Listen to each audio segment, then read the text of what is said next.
Cool. So, if you don't know me, my name's Tate Note, TN. This is my trading channel, Trade Shield, where I look to empower traders with all the trading knowledge that I've gained over the past couple of years. I'm a predominantly swing trader, which means I look for entries and I hold them over from 3 days to 2 weeks, 3 weeks, 4 weeks. I use institutional order flow to follow the markets. And if you haven't seen any of my previous videos, I'm just going to go over the trades that I'm positioned in, while also going to do a little bit of analysis on, how I'm going to manage the trades that I'm currently in and determine whether or not I'm going to look for some more trades to get into this week. So today is obviously the 23rd of December when this video is being recorded. So if you don't know already, as I mentioned already, I'm a swing trader. So this is the US 30 chart. I'm positioned on the US 30 chart. I'm actually going to show you the two trades that I'm positioned in. This US 30 as well as German 30, looking for shorts. I'm going to show you where I'm positioned in a short moment. But this is the chart. These are the charts that I'm positioned in, US 30 and German 30. I was long in gold last week and I was long in German 30 last week as well. I took profits on gold at the highs, which was a nice way to exit. And the market has stalled, so I'm happy with where I've exited. Nevertheless, let's take a look at the trades that I'm currently in. So this is my position for US 30. If you didn't watch one of my prior videos or any of my prior videos, I've been talking about getting short into US 30 for quite some time. This is mainly because obviously US 30 is trading at the top of the range, and I'll show you that in a moment as well. Let's swipe back. So US 30 is trading at the top of the range. Let me just jump onto that chart really quick. US 30 is trading at the top of the range. And the reason that's important is because when price is trading at the top of the range, it's in a premium zone. And when it's at a premium, you want to look to short the market down into a discount. So that's what this looks like right here. So as I just showed you a second ago, I look for shorts around here, and I was able to, manage this trade over the 2 days that it fell over, I think over 1,000 pips. So that's for US 30. For German 30,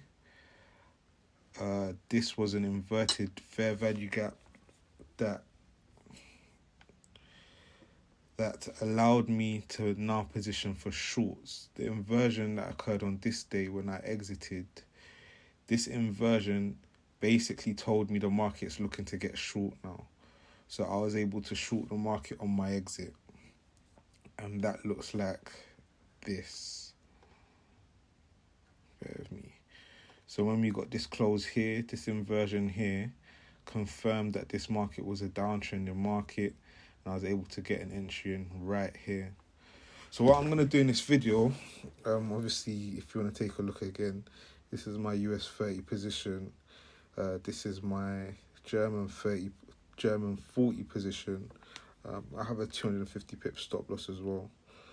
So what I'm going to do is I'm just going to briefly look at the economic calendar for the upcoming week. In one of my previous videos, I kind of fucked this up, so I'm not going to do that again.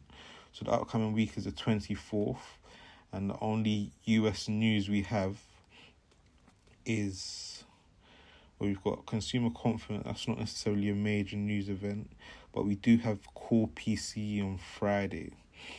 So what this tells me is most likely the major move of the week is going to occur towards the end of the week into this news event. That's mainly because these other news events, they're not really major. PCE in itself isn't really major, but the context of the market at the moment and inflation being a worry tells me that investors are most likely going to try and position after this news event or into this news event. So this could tell me that, what this could tell me is we could get continued downward movement into the week from Monday, possibly move just sideways on Monday and Tuesday. And then Wednesday we continue the downward move. So let's have a look at what that could look like.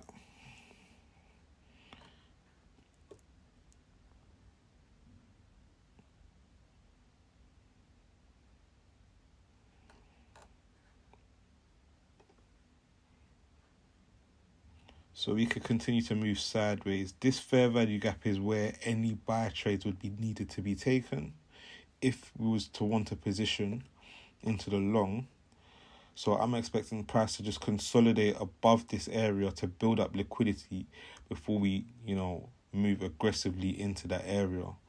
That being said, I could be wrong and price could just trade straight back into it, and then we get a massive buy into this discount area and price just rallies higher. But I don't want to say that I can predict a market crash, because that's not the purpose of my trading. My trading isn't to try and pick the tops in markets. But this COT data tells me that if you're not aware of this or what this means, I'd advise you, having a little conversation with ChatGPT about this. But this basically tells me that retail traders are positioned aggressively long at the moment. And so the blue, the red, this one at the top represents retail traders. And this tells me they're positioned aggressively long. Whereas commercial traders or institutions are actually positioned short.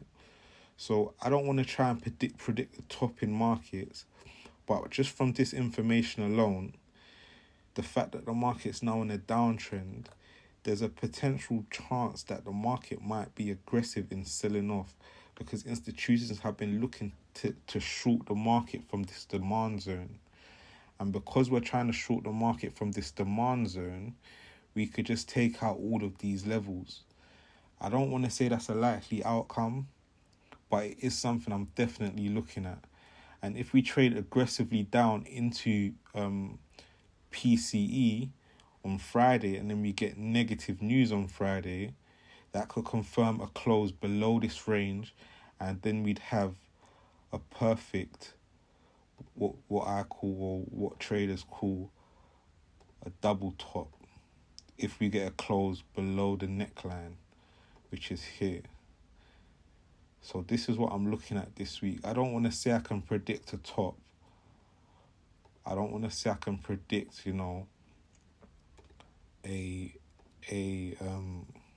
a market crash. I don't want to tell you that the market's about to crash. That's not the most likely outcome. But based on COT data, institutions are aggressively short, and retail traders and large speculators are aggressively long. And when this happens, it's usually a recipe for disaster, So that's what I'm looking at going into this week. As I mentioned already, I've already positioned, and I'm happy with where I'm positioned. So I'm not going to look to exit anytime soon unless we get a break of structure on the daily chart on either of these charts. Will I be looking for any other trades this week? I'm not too sure. Simply because gold doesn't look good to enter. I don't want to short this market. Neither do I want to be trying to position long. Japan, from what I can remember, is just trading in no man's land, which is just the area inside the fair value gaps. Well, not inside, but in the middle of it. This no man's land area, I don't look to position, because it's not a good area to position. I either want to be buying in a discount or selling in a premium. And similar with Hong Kong, because I've already exited majority of my position from this trade, or all of my position from this trade, I should say, I don't think I'm going to be looking for any other trades on the Hong Kong chart.